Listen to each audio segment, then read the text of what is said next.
ზუკასთან გადავიდეთ. ზუკა, თქვენ თუ ხედავთ კავშირს გუშინ განვითარებულ მოვლენებში, ასევე ვახოსანაია, რომელიც რაღაცა თითქოს სიძულვილის შემცირების მოტივით Facebook-ზე დაწერილი სტატუსის გამო გაუშვეს ციხეში, უნისე ოქრიაშვილზე თავდასხმა წახალისებული სიძულვილიდან გამომდინარე და ტრაგედია, რომელიც მოხდა ვერაზე. ხედავთ თუ არა აი ამ სამ მოვლენაში თქვენ კავშირს და რა ტიპის კავშირს? მოგესალმებით მადლობა მოწვევისთვის. მინდა პირველ რიგში მიუსამძიმრო გარდაცვლილი ახალგაზრდის ოჯახს და მალე გამოჯანმრთელობა უსურვო დაჭრილებს. ეს იყო საშინელი ინციდენტი და გუშინდელი დღე, ასე ვთქვათ, კარგად გამოხატავს აი იმ ქართული ოცნების პირობებში საქართველოს გარდაქმნას და იმ სახელმწიფოს, რომელშიც დღეს ჩვენ გვიწევს ცხოვრება, ხო? ანუ იყო ერთ-ერთი ნარატივი, რომელიც ცდილობდა ასეთი რაღაც აზრი გაეჩინა, რომ რა შუაშია აქ ხელისუფლება. ყველაფერ შუაშია ხელისუფლება. ყველაფერი, რაც ქვეყანაში ხდება, არის ხელისუფლების პასუხისმგებლობა. იქნება ეს ადამიანები მენტალურად არაჯანმრთელი, რომლებიც იარაღებით დარბიან, თუ ასე ვთქვათ, ცნობილ ადამიანებზე თავდასხმა, თუ ვახოსანაიას დაპატიმრება. ეს ყველაფერი, რა თქმა უნდა, ქართული ოცნებიდან არის გამოწვეული და მათი პოლიტიკიდან არის გამოწვეული და პირველ რიგში ხო უნდა აუცილებლად უნდა გავუსვათ ვახოსანაიას ამბავს ხაზი და ეს იყო უბრალოდ ეს არის გაგრძელება იმ რეპრესიების, რომლებიც ხდება ქართულ საზოგადოებაზე, ქართულ ოპოზიციურად განწყობილ ხალხზე და არც რეალურად მათი მიზანი როგორც თვითონ ამბობენ არის თითქოს რომ სიძულვილის ენა შეიზღუდოს. რეალურად ესე არ იზღუდება ხო სიძულვილის ენა.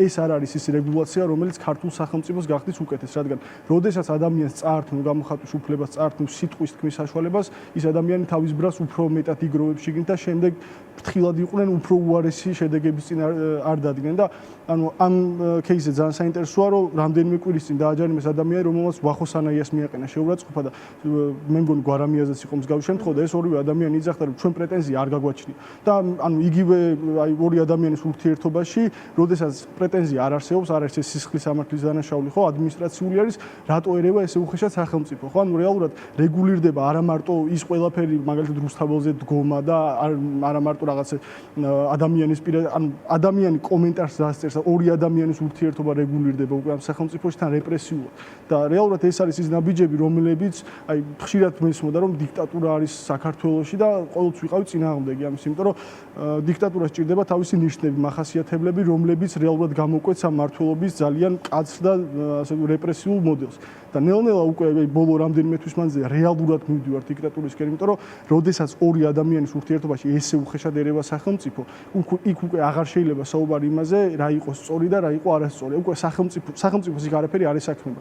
და მესამე უნისე ოქრიაშვილის შემთხვევა, ხო, ანუ ეს კი ხუმრობა არის, შეიძლება ვიღაცას მოეწონოს, ვიღაცას არ მოეწონოს, ეს თავიდან ბოლომდე დამოკიდებული ადამიანის იუმორის გრძნობაზე, აზრზე, ბევრი გარემოება ამის გარშემო, თუმცა როდესაც პროსახელისუფლებო ტელევიზია გაუჩერებლივ ცდილობს რომ ამ ადამიანის მიმართ გააჩინოს აგრესია, აკეთებს ქარდებს, აკეთებს სიუჟეტებს და არა მარტო მის მიმართ, მაგალითად გიორგი კალატოზის წინააღმდეგ კამპანია რაც იყო რამდენიმე კვირის წინ, ხო ანუ ასევე ცდილობენ ჩემი შეხედულებით რომ აი ეს თავისუფალი სივრცე რაც დარჩენილია შედარებით როგორც არის მაგალითად YouTube-ი, ეს პოდკასტები, ეს რაღაც კომედიური შოუები, იქაც შეაღწიოს ხელისუფლებამ და ისიც დაარეგულირონ, ხო და ამისკენ მიემართება რომ ეს არის შემზადება იმის რომ ამ ხალხს მათ ამომრჩევლოს იმ საზოგადოებას, რომელიც ჯერ კიდევ ენდობა ქართულ ოცნებას, მიუხედავად იმისა რომ შედარებით ნაკლები არიან ვიდრე რამდენიმე წლის წინ, ამათ აჩვენონ რომ აი ნახეთ აქ ვინც მოღვაწეობს ესენი ცუდი ხალხი არა, ამიტომ იმსახურებენ იმას რასაც ამათ ჩვენ გავუკეთებთ.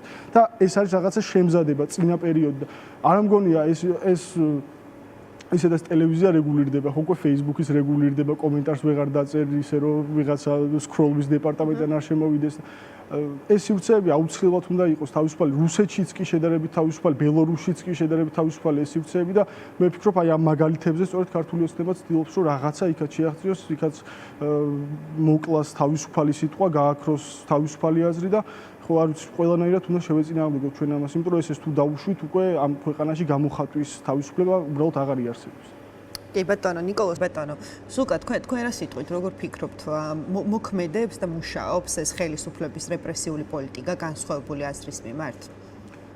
ზოგადად მე არ მგონია რომ ქართველი ხალხი არის ის რომელსაც დაარეპრესირებ, გააჩუმებ, შეაშინებ თუმცა დღევანდელი გადმოსახედიდან შეგვიძლია ხო დავინახოთ, რომ აი ეს მუხტის პროტესტი რაც იყო მაგალითად 2024-ში 25-ის დასაწყისში ის აღარ არის ხო და ამაზე აუცილებლად შეიძლება კითხვა რომ ეს რატო ხდება და ჩემი პასუხი მაგ კითხვაზე იქნება ალბათ ყველაზე მეტად რომ არის უმედობის განცდა.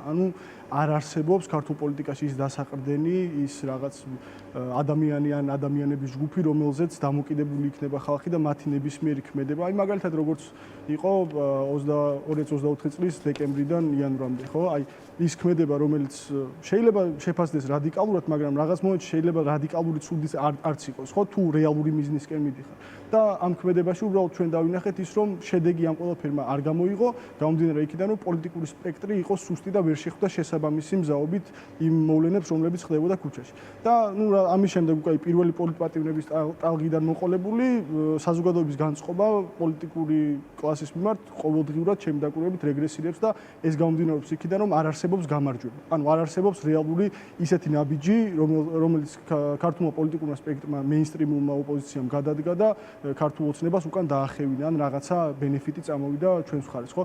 რეალურად აქედან გამოსავალი არსებობს, რა თქმა უნდა, ეს გამოსავალი არის პოლიტიკური კლასის ცვლილება და ახალი სახეები პოლიტიკაში, რაზეც ჩვენ დიდი ხანია ვსაუბრობთ, თუმცა ეს იმას არნიშნავს, რომ ჩვენ უნდა მივცეთ საშუალება ქართულ ოცნებას, აი ამ კონდიციამდე თუნდაც მიიყვანა, არ უნდა მიგვეცა და არ უნდა მივცეთ საშუალება, რომ კიდევ უფრო გაუარესდეს ეს ვითარება, იმიტომ რომ ყველა ვარიანტში არ არსებობს ისეთი შემთხვევა, როდესაც მუდმივად ვიღაცა ყოფილა ხელისუფლებაში, ან ოპოზიციაში, ხო, ეს ყოველთვის ცვალებადი.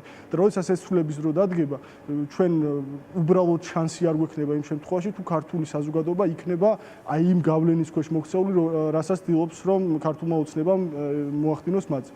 შესაბამისად ხო არ მგონია რომ არსებობს რაღაც უიმედობა, უბრალოდ არსებობს შიში, არსებობს უკან დახევა, მაგრამ არსებობს უიმედობა, რომელიც რეალურად გადასაჭრელია და ამის გადაჭრის გზა კიდევ ერთხელ გამეორდები, რომ არის ახალი სახეები, ახალი ხალხი, ახალგაზრდები ევროპაში და საქართველოში მიღებული განათლება და შეიძლება რაღაც მომენტში ჰიბრიდული მოდელებიც კი, სადაც ძველი და ახალი თაობა ერთად ცდილობს უკეთეს საქართველოს შექმნას. ხო, მაგრამ აი რა დრო სჭირდება ამას, რომ ეს რაღაც ახალი სახეები ისე მომწიფდნენ, რომ რაღაცა ის დობის კრიზისი, რაც აქვთ თუნდაც ძველი პოლიტიკოსების მიმართ და ძველი სახეების მიმართ, ამით შეივსოს, ესე ვთქვათ.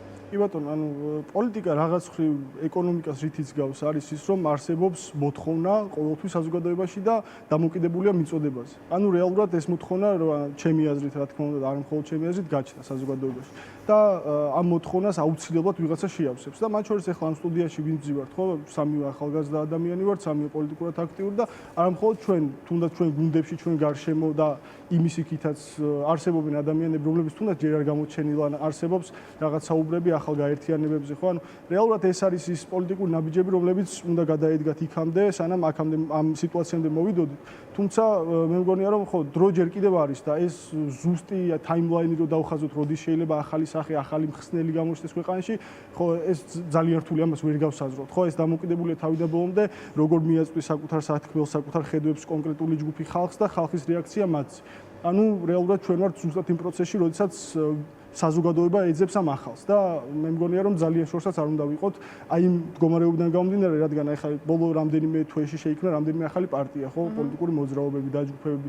შეიძლება აქედან სულაც არ იყოს არც ერთი და შეიძლება კიდევ მომავალში იყოს ვიღაცა, ამიტომ ესე პირდაპირ ვერ გავაკეთებთ დასკვნას ხვალანზე, მაგრამ მგონია რომ ახლა მომავალში მოხდება ეს ყველაფერი. თავარი მნიშვნელობა რომ ამ კუთხით საზოგადოება დაეხმაროს ამ ადამიანებს, ვინც ეს რაღაც საქმეს აკეთებს.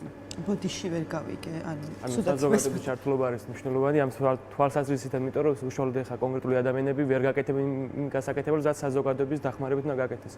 უბრალოდ რაღაც ეგ არის ძალიან საინტერესო. მაგრამ იმედის მიცემა ყველა საინტერესოა ეგ რაც შენ თქვი რომ არც ერთ პოლიტიკური ძალა რაც არ უნდა პოლიტექნოლოგიებით იყოს დაკომპლექტებული, რაც არ უნდა ბევრი ფული ქონდეს, თუ საზოგადოების ხარდაჭერა არ აქვს, ხო, რეალურად ის პოლიტიკური ძალა არ არის, ის არის რაღაც ადამიანების გაერთიანება. შეიძლება იყოს აი რაღაც ფურცელზე რაც იწერება იდეა, იდეოლოგია, რაღაც მიზნები, მაგრამ თუ თუ ხალხთან არ დამყარდა ეს კომუნიკაცია, რომელიც არ ვიცი, რატომღაც გონია რომ ეს ხიდი ჩატეხილია ხალხს და მეინსტრიმულ ოპოზიციას შორის და არა მხოლოდ მეინსტრიმულ ოპოზიციას შორის უკვე რაც ძალიან სამწუხაროა.